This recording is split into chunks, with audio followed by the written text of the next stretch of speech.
Bonjour frères et sœurs et bon dimanche à vous. J'espère que vous avez passé un agréable week-end. Le thème que nous allons développer ce matin est intitulé Comment vivre le meilleur de Dieu? Comment vivre le meilleur de Dieu? Pour vivre le meilleur de Dieu, nous avons besoin de nous référer à la Bible. Car la Bible est la parole inspirée de Dieu.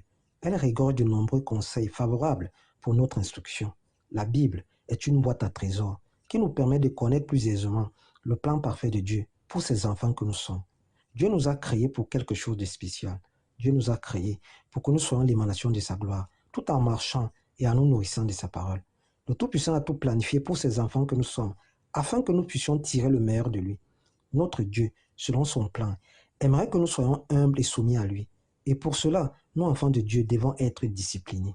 Il est certes vrai que Dieu aimerait nouer une relation extraordinaire avec ses enfants que nous sommes. Cependant, notre Dieu est un Dieu d'ordre qui aimerait que nous puissions dépendre de lui, que nous puissions faire équipe avec le Saint-Esprit. Le Tout-Puissant aimerait que le Saint-Esprit nous guide, nous canalise sur nos choix, sur nos prises de décision. Notre Dieu aimerait que nous soyons aidés dans nos faiblesses par le Paraclet, tout en faisant de sa parole notre besoin le plus absolu. S'il est vrai que nous, enfants de Dieu, avons des privilèges dans la maison de notre Père, cependant, nous devons respecter certains principes afin de mieux tirer profit de notre relation avec le Tout-Puissant. D'ailleurs, Matthieu 12, le verset 50 déclare « Car quiconque fait la volonté de mon Père qui est dans les cieux, celui-là est mon frère, ma sœur et ma mère. » À travers ce passage biblique, nous appréhendons clairement que la base de notre relation avec notre Seigneur et Sauveur réside dans notre capacité à faire la volonté de Dieu. Et pour vivre le meilleur de Dieu, nous, enfants de Dieu, devons passer par certaines étapes afin de mûrir dans la foi, afin de cultiver la fidélité en Dieu et l'espérance en ses promesses. Ainsi, il nous sera possible de tirer profit du meilleur de Dieu. Frères et sœurs, pour vivre le meilleur de Dieu dans notre vie, en tant qu'enfants de Dieu, nous devons nous abandonner au Tout-Puissant et lui donner les rênes de notre vie. Nous devons faire de la place au Saint-Esprit afin qu'il nous guide et nous oriente selon le plan parfait de Dieu. Jérémie marchait dans la crainte de Dieu. Jérémie avait développé une relation saine avec son Créateur, mêlant confiance et fidélité. Et au fil du temps, et avec de l'expérience, ce dernier avait compris que pour qu'un enfant de Dieu puisse véritablement vivre le meilleur de Dieu, ce dernier doit se soumettre à la volonté de Dieu. Jérémie avait compris qu'avant d'entamer toute action ou planification, il fallait d'abord soumettre à Dieu ses projets, ses ambitions, ses souhaits par l'entremise de la prière, afin d'être éclairé, guidé et orienté dans le but d'éviter toute confusion dans notre marche avec Dieu et de tirer le meilleur de Dieu. Car sans le consentement de Dieu, nous ne pouvons rien accomplir de grand et de merveilleux.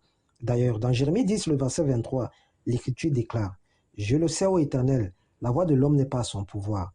Ce n'est pas à l'homme lorsqu'il marche à diriger ses pas. » Nous, enfants de Dieu, devons marcher côte à côte avec le Saint-Esprit si nous voulons éviter toute confusion dans notre vie. Car tous ceux et celles qui sont fils et filles de Dieu marchent selon le Saint-Esprit. Sans l'apport du Saint-Esprit dans nos vies, il est quasiment impossible de vivre le meilleur de Dieu. Frères et sœurs, vivre le meilleur de Dieu, c'est vivre par l'Esprit et non plus par la chair. C'est pourquoi Jérémie déclarait « Je le sais, ô Éternel, les voies de l'homme ne sont pas à son pouvoir. Car un homme vivant encore sous la houlette de la chair fait tout type de projet sans réellement être conduit par le Saint-Esprit, sans réellement être guidé par le Saint-Esprit. Demain, je ferai ceci ou cela, sans consulter l'Éternel au préalable, ou encore sans se soumettre à ce dernier. Nous, enfants de Dieu, devrions dépendre de la volonté de Dieu, de son plan institué par sa parole.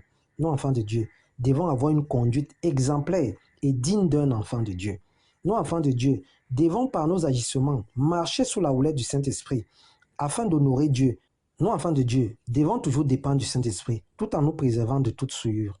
Nous, enfants de Dieu, avons pour mission de mettre Dieu à la première place de notre vie. Bon dimanche et bon début de semaine. C'est ce thème que nous avions à partager ce matin. Merci.